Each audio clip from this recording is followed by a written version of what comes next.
Bleach's Thousand-Year Blood War is the penultimate arc of the legendary Bleach franchise, at least before Kubo returned with new breaths from hell. This arc is littered with some of the most awe-inspiring, jaw-dropping moments of the entire series, so in celebration of Hidden 3K, I wanted to give you all something special. In today's video, I will be ranking my personal top 10 moments in the Thousand-Year Blood War arc. I'm confident that you already know this, but even though they will overlap in some areas, this is going to be a highly subjective video, and it's perfectly fine if you don't agree with some of these rankings. With that out of the way, let's kick things off with number 10, the perfect Crimson. Toshiro Hitsugaya is a character that has been through a lot, and as someone who hated his character in the past, I have since come around to appreciating what Kubo wanted to do with the character of Toshiro. I have a video dedicated to Toshiro in the works, but the reason this moment stands out to me is because it embodies what Toshiro's journey has always been about. All you ever hear about Toshiro is how much potential he has, and that when he grows up, and when he lives for an extra 100 years, and when he fully controls Hyorin Maru, he will be a powerful individual. So I thought it to be extremely fitting that his final form is him literally growing up. It captures what Kubo was trying to accomplish with Toshiro's character, and I'm sure a lot of the fangirls enjoyed his new look. It may not be the greatest moment, but it's enough to earn a spot on this list for me. Number 9. The Heart of a Wolf. In one of the more bittersweet moments in the story, Sajin Komamura, driven by rage and vengeance, gives up his heart in order to attain immortality and power. He defeats Bambietta rather easily, but as he falls to his knees, he realizes the price he has to pay for letting his rage get the better of him. This scene carries a lot of weight in my eyes, because it is an indicator of human nature. When Sajin held the moral high ground, he was so vocal about forgiveness and not living a life fueled by revenge. However, once the tables were turned and it was him feeling this rage and anger, when it was time for him to feel the lust for vengeance, he did not take his own advice, and the price he paid for his mistake was his life as a human. His grandfather ate his heart, and he became nothing but a speechless beast, unable to protect anything. The price for vengeance is high, and it costs Sajin his heart. Number 8. I am the Kenpachi. Kenpachi has always been one of the major powerhouses of the Gotei 13. So much so that Yuha Bach himself declared him a war potential for his fighting strength. But between other characters who have felt stronger than Kenpachi for the longest time, and the existence of the first Kenpachi, the Blade of Death, Retsu Unohana, Kenpachi never really had that moment that truly said, yes, I am here and I am deserving of this name.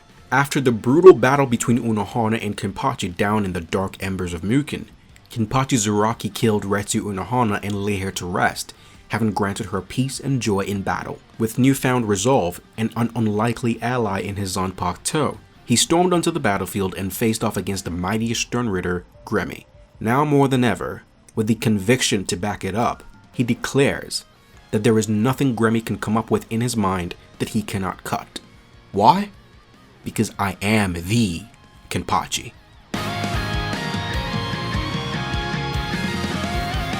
Number 7. The Almighty. During his intense face-off with the leader of the Shinigami, Ichibe Hyosube, Yuha Bach found himself backed against the wall. Ichibe Hyosube's power is not to be trifled with, and the clash between the two leaders of the Quincy and the Soul Reaper is one of my most anticipated battles in the coming anime. After stomping on Yuha Bach and crushing him to pieces, Ichibe turns around to walk away, believing to have defeated the Quincy King. But in that moment, Yuha Bach's true power was finally awakened and his script was finally revealed. The letter of His Majesty is A, and the name of his power is the Almighty. Ichibe was soundly defeated thereafter, and the menacing aura of death around Yuha only increased after this point.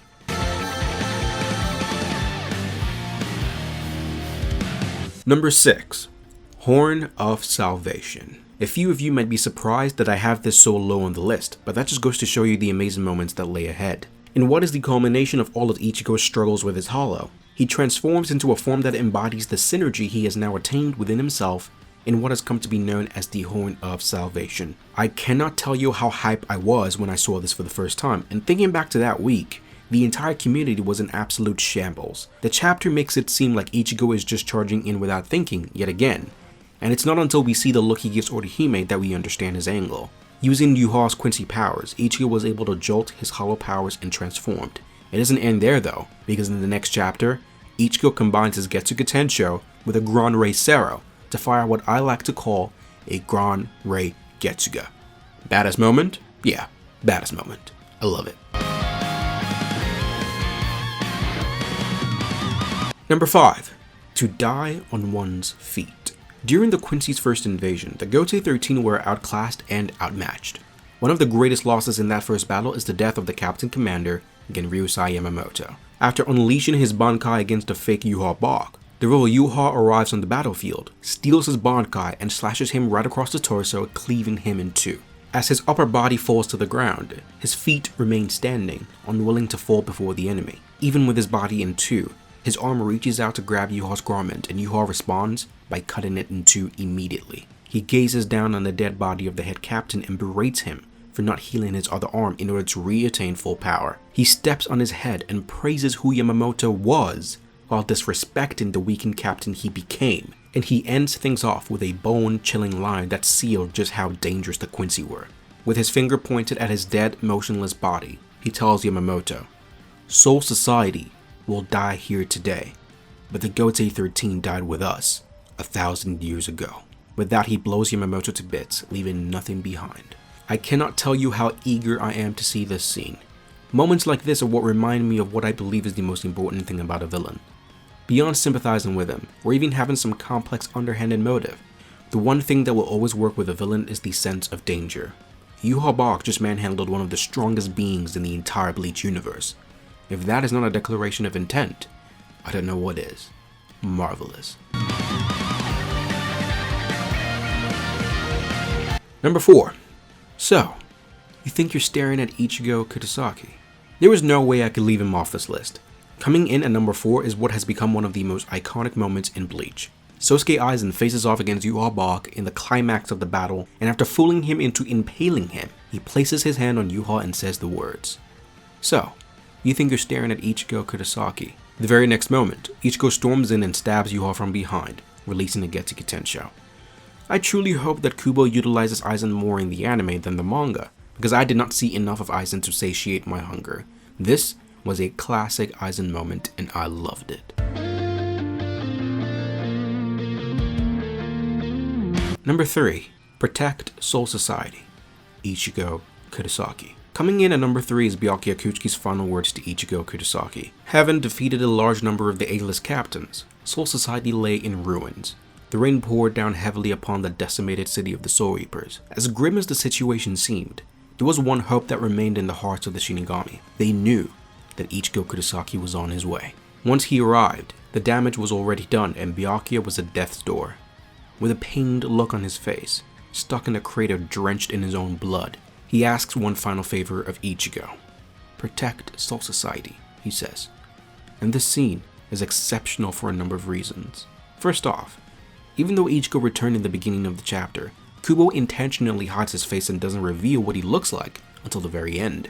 Byakuya asks his final request and just then you get a glimpse of Ichigo, but you can't see his face. It's shaded in. But in the next scene, Kubo shows you his face and I am 100% ready to bet that lightning flashes in that specific moment, and that is what reveals the look on his face, and Ichigo is angry, just pure rage. He then defiantly launches his sword at the feet of Yuha Bog, right in his path, and then flash steps to it, picks it up, and Kubo flips the panel on its side for some odd reason, but it ends up looking so cool. I'm getting hyped just thinking about it. This final arc is going to bang. This arc is going to be so awesome. Number 2. Welcome to my Soul Society. As if I could leave him off this list again, Aizen Sosuke takes my number 2 spot with yet another iconic line against Yuha Bog. After defeating Ichigo and leaving him in the royal palace, Yuha Bog heads back to Soul Society, and as he exits his portal, guess who's waiting for him? The man, the myth, the legend, Chair Sama. What? You thought this was Aizen? No. Chair Sama. You heard it right. Chair Sama and Aizen are waiting for Yuha, and Aizen, with Chair Sama at his side, welcomes Yuha to Soul Society. To his Soul Society. That is such an Aizen line, and it reminds me of how good Kubo is at writing Aizen dialogue. Kubo has the most fun writing when he writes for Aizen. It's perfection. And finally, number 1. Can you guess what it is? No? Okay. My number one moment in the entire final arc of Bleach is the blade is me.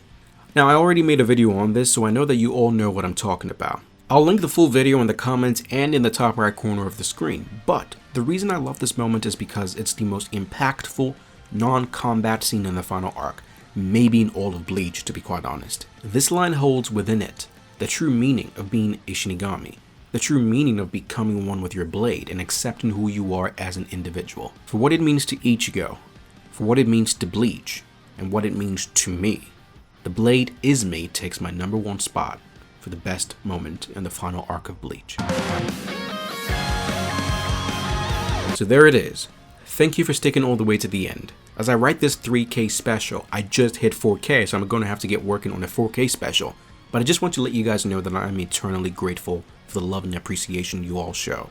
The numbers have been rising non-stop for the last week, and I'm constantly just looking at my phone like, oh my god, it keeps going up, no freaking way. I'm very confident in my content and my love for Bleach and the other series I showcase on the channel. So thank you very much for supporting the channel, thank you for watching, commenting, and doing everything else that you do. This is your boy Rebirth. Until the next video, signing off, peace.